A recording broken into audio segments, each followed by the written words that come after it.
Hello, good morning, everybody. Can you hear me okay? My name is Edward Harris. I'm the head of communications at UNCTAD. Welcome. In a second, I'm going to ask the Secretary General to say a few words.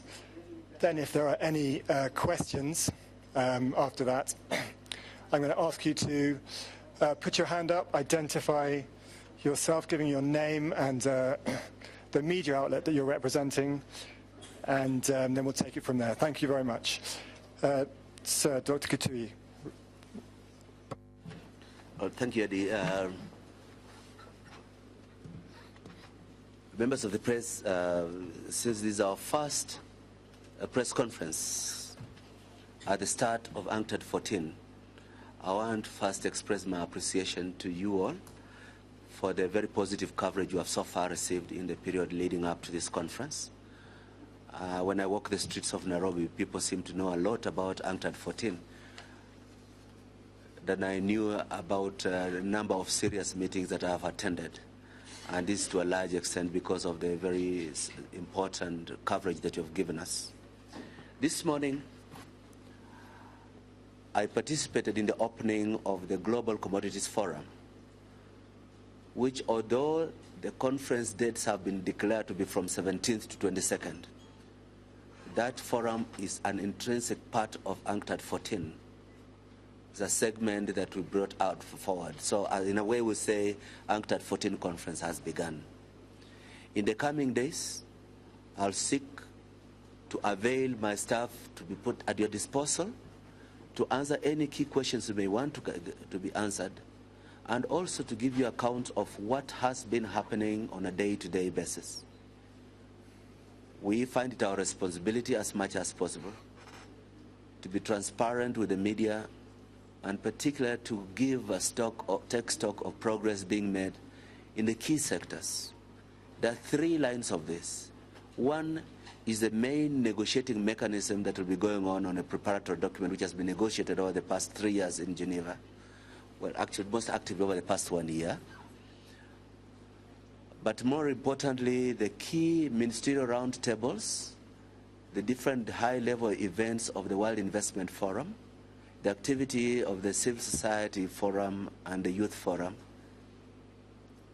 and the matchmaking during the partnership between investors, fund managers, impact investors, and partners that will be looking for opportunities of doing business during the conference.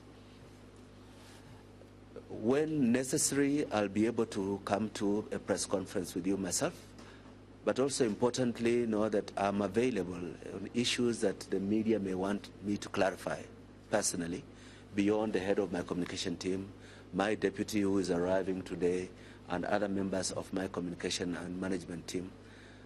I will remain at your disposal. You can always send us messages. You'll have a contact with our offices.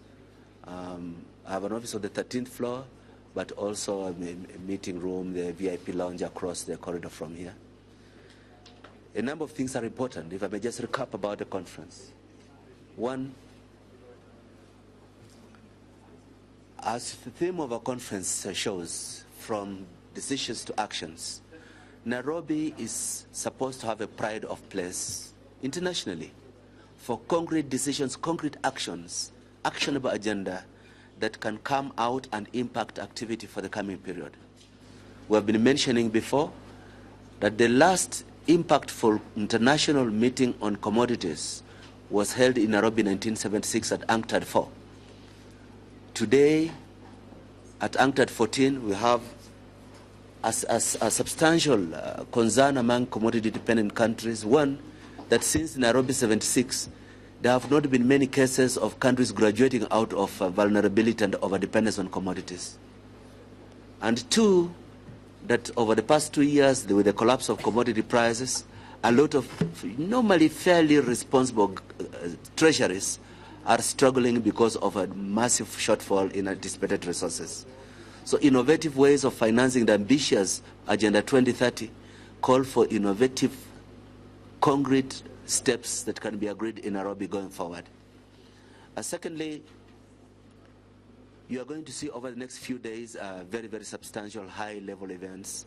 Tomorrow, I'll be opening a ministerial meeting of least developed countries, a ministerial meeting of landlocked developing countries, a ministerial meeting of G77 and China. Sunday, we'll be having the gala formal opening of UNCTAD 14 in the presence of the Secretary General of the United Nations, the President of Kenya, and other invited dignitaries, and all the ministers and delegations attending the conference. Monday, we get on to the full program of activity. I will be inviting all of you to follow the multiplicity of events. After the high-level events of Monday morning, we'll start seeing 2 tracks, ministerial meetings in the mornings and World Investment Forum roundtable events in the afternoons. We'll be available to give any background information necessary, particularly on the resolutions. We'll also be available to give you a quantification of the level of deals, transactions being made as part of the World Investment Forum. 2 years ago at the last World Investment Forum, there were transactions worth $14 billion in Geneva. And our ambition is that Nairobi should surpass what happened in Geneva as a concrete outcome. On a day-to-day basis, we'll be able to amplify what has been given you in the information kit that you just received, the highlight events. But I would like to particularly point out some areas that are important, particularly for the local media. We put substantial emphasis on the creative industry. And we believe that there has been much underutilized potential for the role of the creative industry for the development of Kenya and a lot of other African countries. We at UNCTAD are very proud of the partnership we have had with the different countries, but virtually all of them in Western Africa and almost all of them in Francophonie, French-speaking countries. Senegal, we are now having a very active partnership on film and performing arts in Cape Verde, and we are looking forward to partner with the Kenyan creative industry sector to see how best we can contribute to unbottling the phenomenal potential and energies and talent. So showcasing Kenya at the Kenyan fashion event is an opportunity for us to all celebrate the talent that exists in this country, and we're very much looking forward to that. And I've been hearing a lot of inquiries about it. I very much hope that you can also play this up. We are also particularly looking forward to the celebration of women entrepreneurs at our Empretech Women Business Awards of the winners. This is a competition we ran for 2 years across the developing world in countries where we have this support for enterprise program called Empretech. And the global winners will be in Nairobi, and the top victory winner will be announced on Thursday night at the gala event in Nairobi. I would like very much that you give encouragement to this. We're expecting in the course of this conference, we are going to formally launch the Empretech program in Kenya, and you'll see what difference it can make as a deliverable, or as you like calling it in Kenya, low-hanging fruits. Though I don't like particularly that expression. All right, I will be glad to answer any particular questions that you may have, but otherwise, Eddie Harris will be available and his communication team to deal with any issues that you may like to raise as we progress over the next 8 exciting days. Thank you. Thank you, sir. So can I ask, are there any journalists with any questions? If you do have a question, please put your hand up and identify yourself and tell us who you're working for. Any questions? Yes, please. I think you were first. My name is Samuel Gebre from Bloomberg. Thank you for the clarification. Thank you for the clarifications. Just 2 questions. During the opening remarks, you mentioned a report that's coming out. Would you be able to tell us what key reports will be coming out from this conference, and what other what companies will be coming, and what deals do we expect to see in what sectors, and maybe also mention some of the international companies that would be coming in? Thank you. All right, you see there are two different tracks on this. First of all, there's the mainstream conference of the United Nations.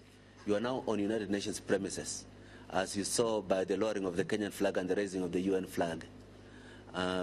We are deliberating UN business, normally done in Geneva and New York. So reaching agreements that are, because all the members of the UN are members of UNCTAD, it is a collective binding general assembly exercise that is mandated to us to carry out as a conference. So that is one track. The other is that we have specific challenges that relate to developing countries, which we are looking to have addressed very seriously. And because we have such a diverse representation across the world, ministers, members of academia, leaders from the private sector, key leaders from civil society and independent sectors, we have a chance to start fashioning concrete ways of dealing with emerging concrete challenges. For example, we published last year that investment-related tax evasion and illicit flows from developing countries were equal to $100 billion in the year 2014. Today we are talking about inclusive prosperity. And we know that last year, FDI to Africa was $54 to $58 billion only. And what does it mean? It means it's at least as important to address how to stop the stealing of Africa's rightful resources as it is to attract new resources. Last weekend, I was in Shanghai, where our contribution assisted the G20 to agree on global principles of investment agreements, which looks at particular ways to enforce some forms of slowing down profit shifting, misinvoicing, tax evasion. We are looking forward to Nairobi being a place where we can have a global agreement on new forms of governance on investment, new frameworks of investment agreements, to retire the old investment agreements that have so many loopholes that have been exploited by unscrupulous multinational corporations. At another level, we are having the World Investment Forum. That is why you are talking about which companies, which institutions. There's a roundtable for stock exchanges, which brings together the leaders of the largest stock exchanges in the world. There is the different segments with major leaders of enterprises. I know that the head of the National Global Partnership Program for the Chinese Foreign Ministry, Foreign Trade, is leading a powerful delegation from China attending this conference. And if you look at the program kit, we have put there some names of some of the participants who are arriving for the conference as among the speakers. But over time, the information about which arrivals have made it will be made available to all of you. We had a question here, the gentleman in the grey sweater. Okay, you almost answered the first question I had about the arrivals we Sorry, expect. can you tell us who you are and where you're from? Sorry, my name is Edwin Okoth from Daily Nation. I wanted to know the key arrivals we expect, because we already know the UN Secretary General will be here, but who else, who are the main other dignitaries we expect who have confirmed their presence here? And maybe an accurate account on the number of delegates we expect, because we have had conflicting figures between 5,000 and 7,000.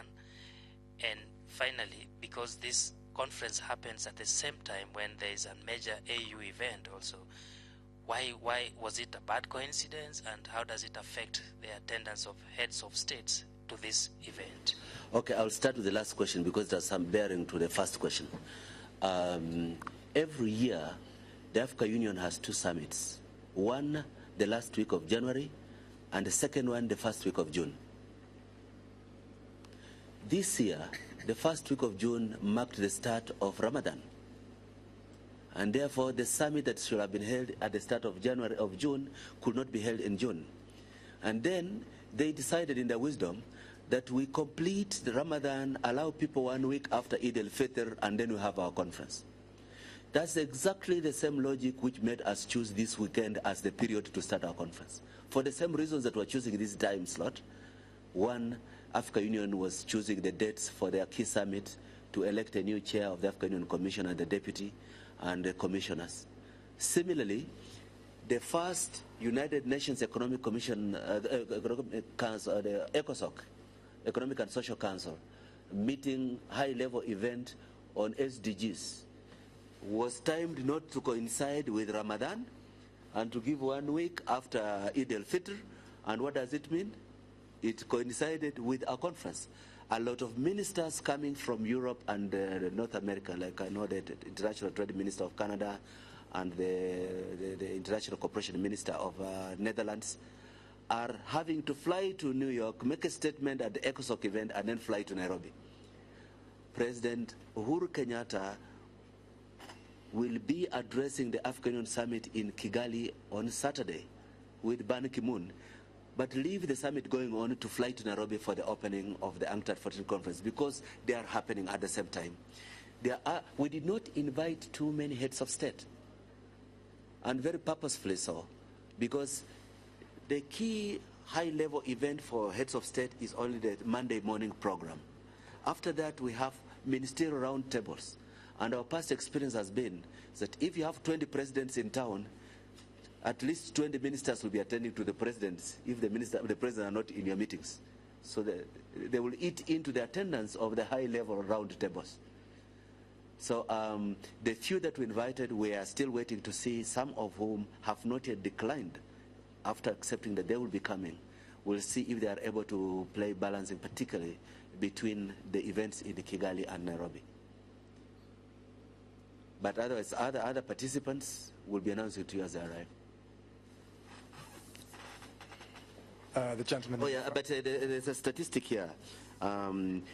Those who had confirmed, and confirmation continue increasing as we get along, were 80 ministers, 80 ministers, 4,800 delegates who had been approved, and others very many times crash towards the end.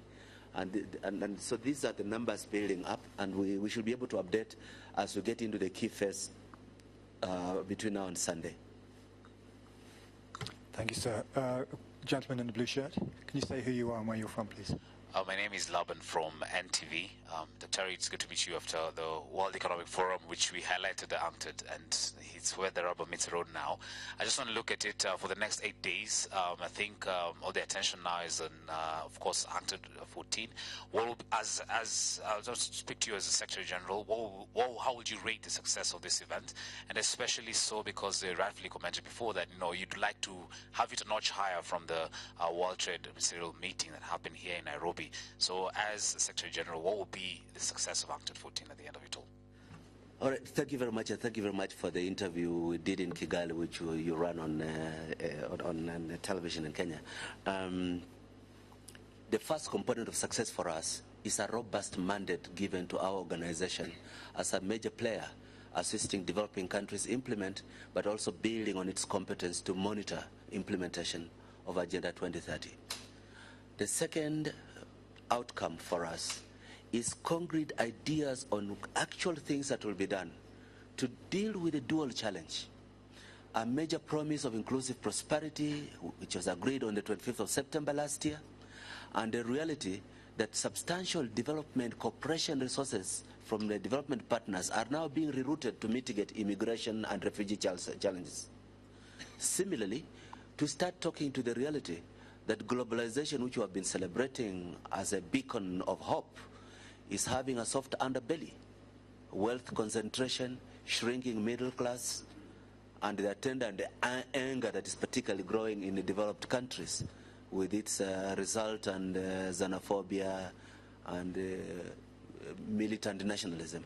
We have to start talking to how can we look at what are the weaknesses of the model of globalization we're having, to see not only the unleashing the power of making wealth, but that when the tide rises, not only the yachts rise, but also the canoes and smaller boats. Sorry. Oh, I'm taking the wrong one. Sorry. Yeah. Any other questions? This side? Okay, if there are no other questions, then I'd just like to say, give you some press context. So the email for the press team, for the UNCTAD press team, is unctadpress, all one word, at unctad.org. And I'm going to very bravely give a mobile number as well, 0790 201 284. Okay, did the journalist present, did you get that? Yeah? Okay. You want one more time? Yeah. The email address is unctadpress at unctad.org. And phone number is 0790 201 284.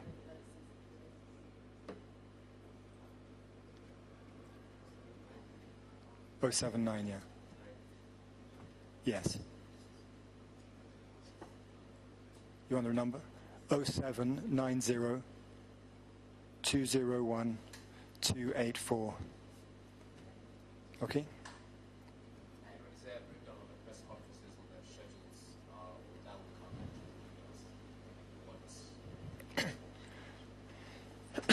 Okay, so on press conferences, yes, there is a schedule, but I can't remember what it is just at hand. What I suggest that you do is submit your email addresses into the email I've just given you, and we'll put you onto our mail-out list if you're not already on it. Is that okay? Yeah? Any other questions? No? Okay, thank you very much then. Thanks.